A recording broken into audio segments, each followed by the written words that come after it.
Ibu Dini, menjelang hari raya Idul Fitri ini, pemudik sudah mulai memadati nih. Nah, bagaimana persiapan infrastruktur jalan tol dan jalur arteri untuk menghadapi lonjakan pemudik di tahun ini, Bu, ya, yang diperkirakan akan membludak nih, Bu?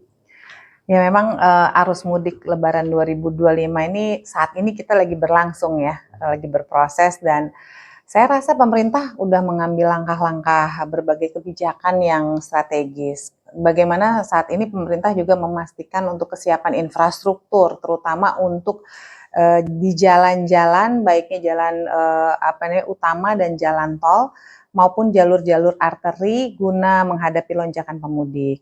Nah, saya lihat Pak Menteri Pekerjaan Umum, Bapak Dodi Hanggodo, sudah memberikan keterangan kepada kita semua bahwa beliau menyampaikan bahwa jaringan jalan tol udah sepanjang 3.020 km dan juga jalan nasional yang totalnya sepanjang 47.604 km ini dan juga ini sudah dalam kondisi yang dipersiapkan optimal. Jadi memang kesiapannya tuh udah sangat luar biasa. Nah, untuk itu saya juga melihat sekitar 95,22% jalan nasional utama juga sudah layak untuk dilalui para pemudik. Nah, kita udah belajar ya dari pengalaman-pengalaman yang sebelumnya nih kalau kita bicara mengenai mudik.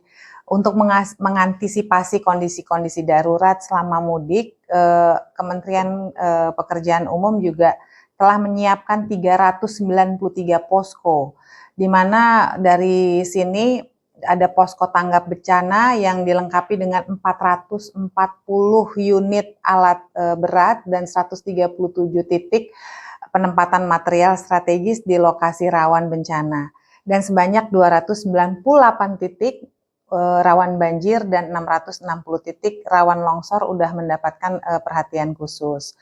Nah, saya juga lihat pemerintah juga memberikan fasilitas insentif berupa diskon tarif dan potongan harga tiket pesawat untuk meringankan beban masyarakat selama mudik. Ya, terus apa Ibu upaya pemerintah dalam meningkatkan fasilitas ya, terutama seperti fasilitas yang untuk urgently kayak seperti rest area gitu, yang takutnya tuh banyak pemudik-pemudik yang membutuhkan tuh, seperti apa Bu upaya pemerintah untuk fasilitas rest area ini, Bu?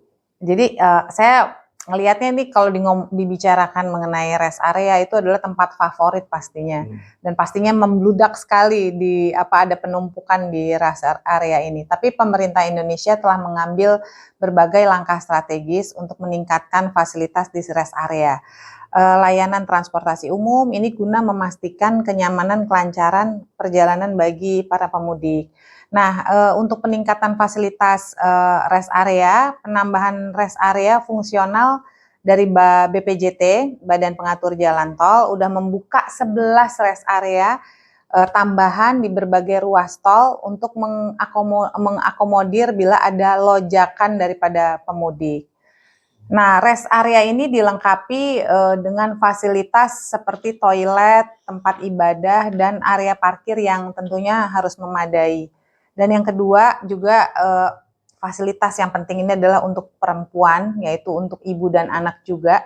Karena di dalam rest area ada ruang laktasi untuk ibu-ibu menyusui, juga dilengkapi fasilitas area bermain anak, dan ruang kesehatan juga telah disiapkan bila diperlukannya medik, ada yang tiba-tiba sakit atau jatuh atau kecelakaan, itu juga sudah dipersiapkan ready. Yang ketiga ini terkait dengan peningkatan fasilitas di rest area utama. Jadi seperti contohnya di rest area kilometer 57 di Tol Cikampek ini udah dilengkapi dengan berbagai fasilitas yang nyaman, tentunya dari toilet, ada ATM ya, terus pasti ada klinik kesehatan, ada bengkel, minimarket, dan ada kuliner juga tentunya buat yang merasa haus, lapar juga udah disiapkan semuanya, buat tempat ibadah juga ada, dan tentunya peningkatan dalam layanan transportasi umum. Jadi dalam hal ini penambahan layanan dan insentif ini juga utama karena pemerintah juga telah menambah layanan transportasi umum seperti di kereta api, pesawat, kapal laut, dan juga tentunya diberikan insentif fasilitas termasuk ada diskon-diskon loh tarif untuk tarif tol, dan ini untuk mendorong masyarakat juga menggunakan transportasi umum dan mengurangi kepadatan di jalan raya. Jadi ada ekstra diskonnya untuk transportasi umum. Nah, yang kedua dari hal ini pasti akan meningkatkan jumlah penumpang dari yang biasanya kalau dalam masa mudik.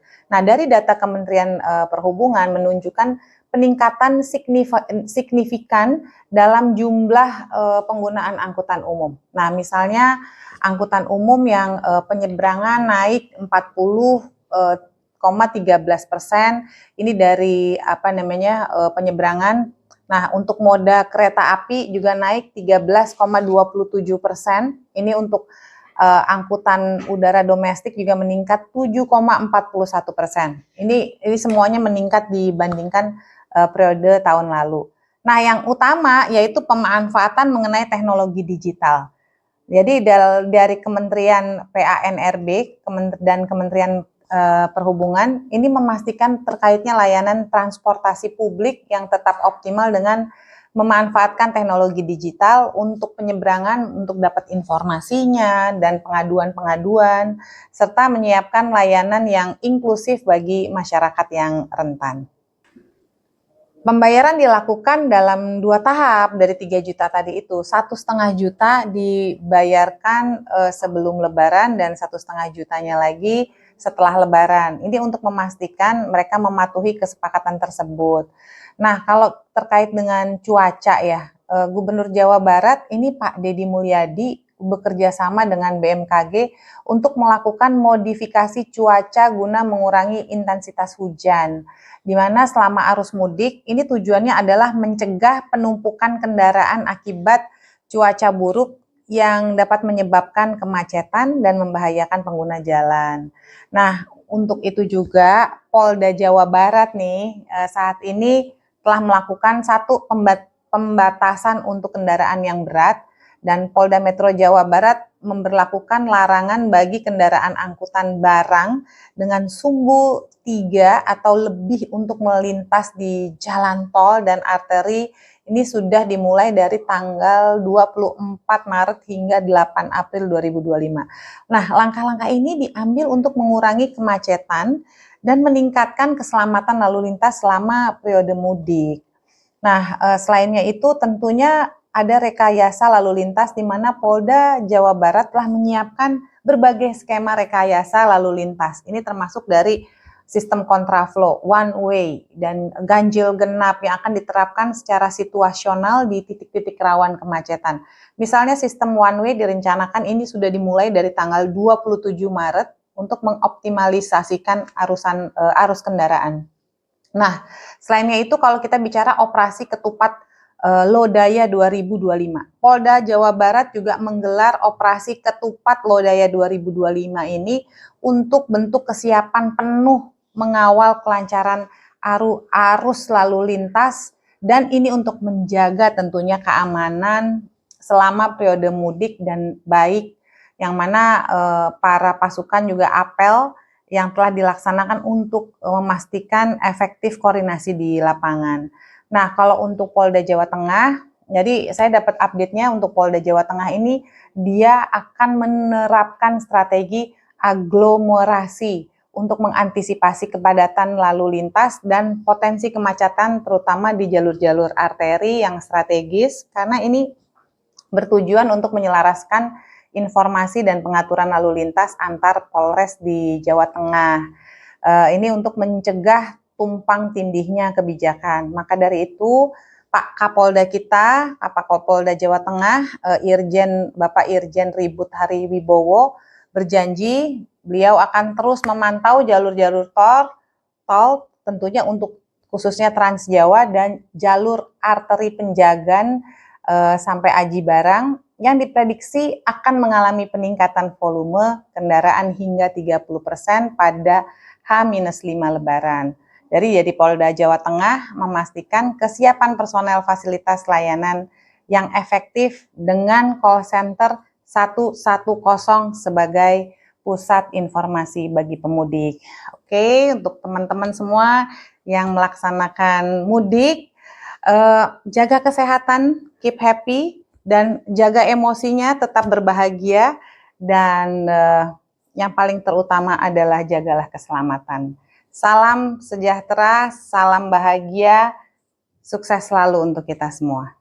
Dan untuk semua para pemudik, saya ucapkan selamat Hari Raya Idul Fitri 1446 Hijriah. Selamat mudik dan mohon jaga kesehatan dan juga jaga keselamatan. Salam bahagia.